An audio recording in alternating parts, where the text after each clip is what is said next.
So the last 18 months of our band's life can probably be summarised in like motels, majors and mayhem. Like all of these elements have been things that we would have signed on the dotted line for when we first started this band as teenagers. So like on one hand, it's been like the best experience ever, and on the other hand, there's been some really hard slams in the face, I guess. Before 2019, we'd never stayed in a motel, let alone travelled the US and toured like effectively around the world together. Scroll through the year and we've earned our stripes big time. We played the shows, like did like lots and lots of miles, partied the whole way through, had a really good time, you know. We'd made so many good memories, so many amazing memories that I think the record we completed before the touring didn't line up with the band we'd become afterwards.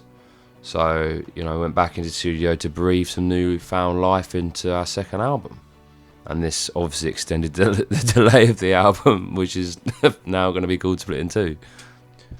To add to that delay as well was, you know, we were with a major American record label, and they're great people, lots of history when it comes to making proper great rock records, you know.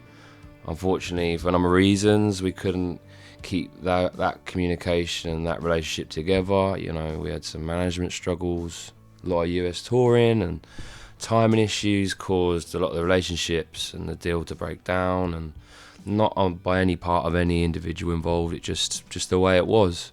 So we parted ways at the end of 2019 and found ourselves with like no manager, no label, but we had an unreleased record in our back pocket.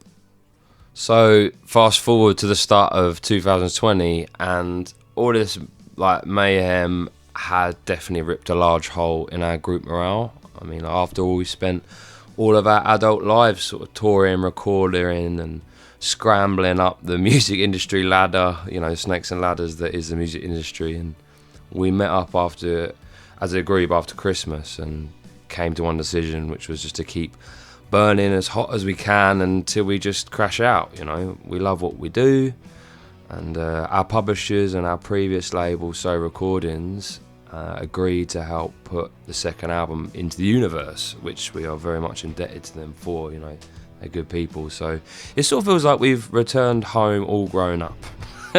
I guess with this in mind, we're going to continue to make music until we just don't want to anymore. At that point, we'd probably end up taking some time out, in inverted commas, before inevitably jumping back on the horse anyway. I mean, oddly, it feels like we've only just finished our sort of apprenticeships in music. So the future will be using our craft to the best of our abilities. We just want to thank those who have been waiting for this and for their patience and just for bearing with us and always for, you know, giving a shit about what we do. So thank you, everyone.